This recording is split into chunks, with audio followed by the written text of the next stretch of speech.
Joo. Jere PvP täällä taas. Arjeltaan sulle.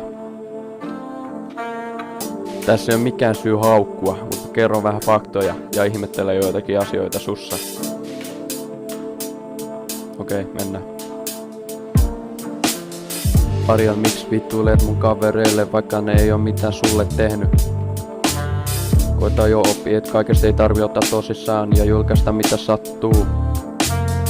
Mua hävettää niin paljon, et käytä naaman edessä hattuu. Älä mun luokse enää tuu, tai kasvataan meidän keskelle paksun ja pitkän puun.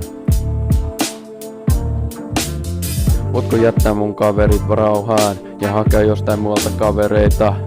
Vai etkö saa, on aika varma, että mikä on siihen syy, että yrität ärsyttämällä olla hyvä kaveri.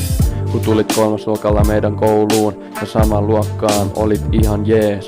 Mut mikä sun päähän oikein tuli? Ja meidän opettajakin jopa sanoi, että kiusamalla ei tuu koskaan kavereita.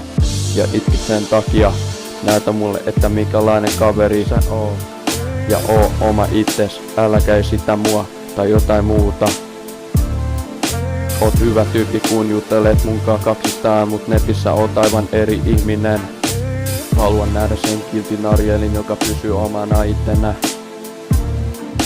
En hauku sua kun teen tämän, vaan haluan tietää, että mikä on tämä asia.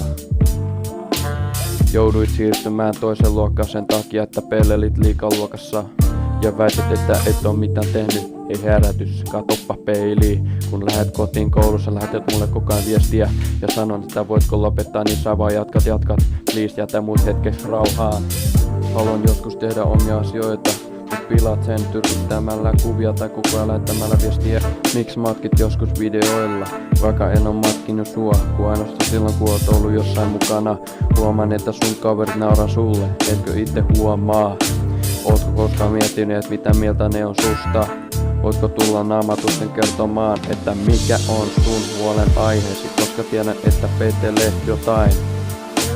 Voitaisko joskus rauhoittua ja puhua joskus ihan rauhallisesti ja puhua, että mitä on oikein tapahtunut. Voin varmasti yrittää auttaa.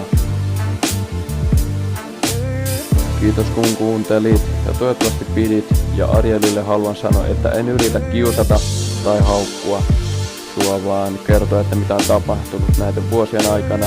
Elikkä tykkää, pidit, tilaa kanava ja mun pääkanava. Ja sitten kommentoi mitä mieltä olit tästä ja jotain semmoista ja jotain ehdotuksia saa myös lähettää ja kaiken näköistä. Seuraavaa räppiä tulossa ihan tuolta pikaa joku päivä. En ole ihan varma, mutta kyllä niitä tulee vielä. Ei tässä muuta.